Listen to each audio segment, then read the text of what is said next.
নমস্কার বন্ধুরা, সুরর রান্নাঘরে আপনাদের সবাইকে স্বাগত জানাই। বন্ধুরা, আশা করছি আপনারা সবাই ভালো এবং সুস্থ আছেন। আজ আমি একটা মাটন রেসিপি নিয়ে আপনাদের সামনে হাজির হয়েছি। আজ আমি বানাবো জামাই ষষ্ঠী স্পেশাল মহারাজা মাটন। তো চলুন রান্নাটি শুরু করা যাক। বন্ধুরা, এই রেসিপির জন্য আমি এখানে নিয়ে নিয়েছি 500 গ্রাম খাসির মাংস। কড়াই গরম হয়ে গেছে, এবারে আমি কড়াইয়ের মধ্যে দিয়ে দেব তেল। আর এর মধ্যেই দিয়ে দেব আমি 1 চামচের মতো ঘি।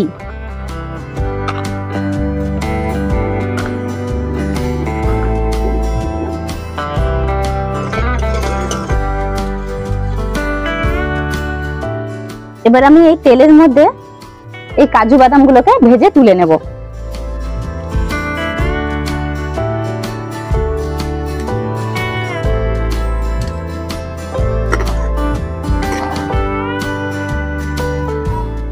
কাজু বাদাম ভাজা হয়ে গেছে, এবার আমি বাদামগুলোকে তুলে নেব।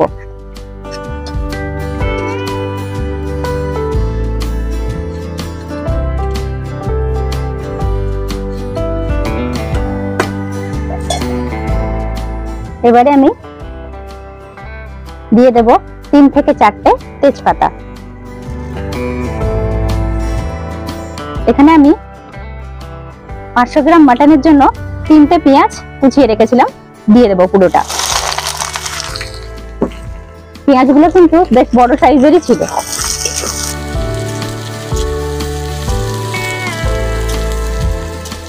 পেঁয়াজটাকে লাল করা ভাজা অবধি আমি অপেক্ষা করব।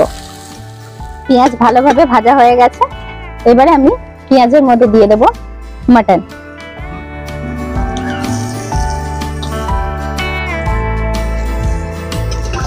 পেঁয়াজের সাথে মাংসটাকে ভালোভাবে মিশিয়ে নেব।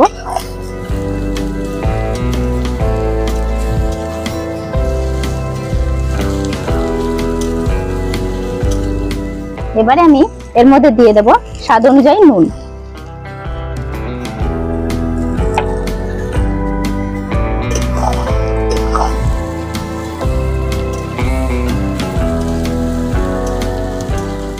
নুন দিয়ে আমি পেঁয়াজের সাথে মাংসটাকে কিছুক্ষণের জন্য কষিয়ে নেব। পেঁয়াজের সাথে মাংসটাকে আমি কিছুক্ষণ ভালোভাবে কষিয়ে নিয়েছি, এবারে একে একে মশলাগুলোকে দিয়ে দেব। মশলার মধ্যে আমি এখানে নিয়ে নিয়েছি 3 চামচ রসুন বাটা, 1.5 চামচ আদা বাটা, 1 চামচ জিরে এবং 1 চামচ ধনে গুঁড়ো, হলুদ গুঁড়ো এবং লঙ্কা গুঁড়ো।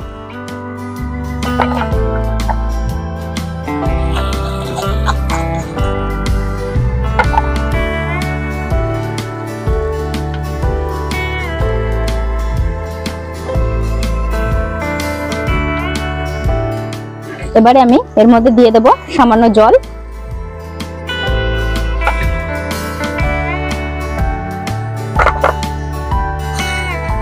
সমস্ত মশলাগুলোকে আমি মাটনের সাথে মিশিয়ে নেব।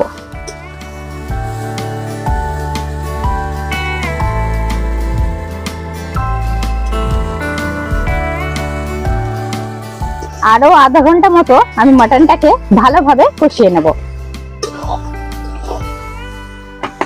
মাংসটাকে আমি প্রায় আধা ঘন্টা ধরে ভালোভাবে কষিয়ে নিয়েছি। এবারে আমি এর মধ্যে দিয়ে দেব 3 চামচের মতো টক দই।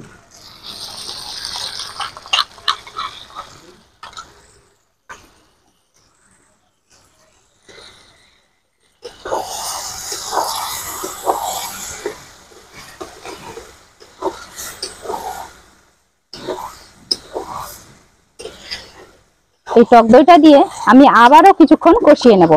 এই মাংসটা যতটা বেশি কষাবেন ততটাই বেশি খেতে স্বাদ হবে।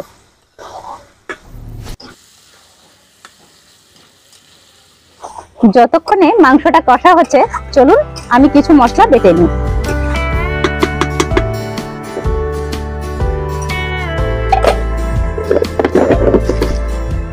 এখানে আমি বেটে নেব গোটা গরম মশলা, এলাচ, দারচিনি এবং লবঙ্গ। আর তার সাথেই আমি দিয়ে দেব আগে থেকে ভেজে রাখা কাজু বাদাম।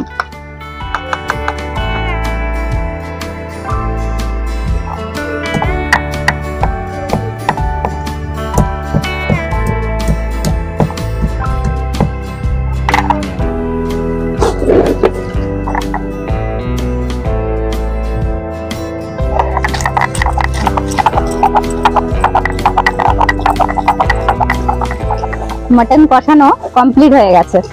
এইবারে আমি মটনটাকে প্রেসার কুকারে দিয়ে দেব।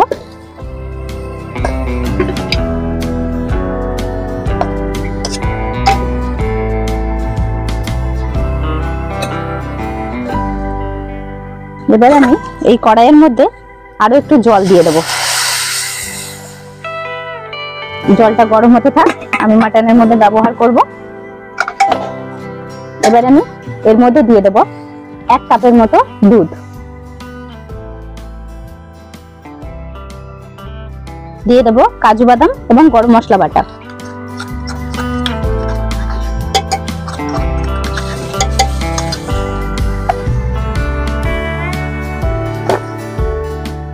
এবার এই গরম জলটা এর মধ্যে দিয়ে দেব।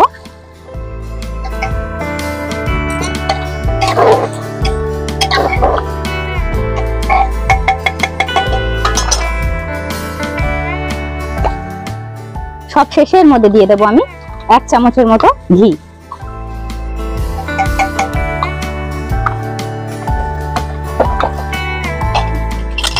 এবারে আমি কুকারটাকে উনানের মধ্যে দিয়ে 3 থেকে 4টে সিটি মেরে নামিয়ে নেব। বন্ধুরা, প্রস্তুত আছে আমার মহারাজা মাটনের এই রান্নাটি। রান্নাটি কেমন লাগলো কমেন্ট করে জানাবেন। আর যদি ভিডিওটি ভালো লেগে থাকে ভিডিওটিকে লাইক এবং শেয়ার করতে ভুলবেন না। আর আমার চ্যানেলে যারা নতুন তারা চ্যানেলটিকে সাবস্ক্রাইব করে আমার পাশে থাকবেন। ধন্যবাদ।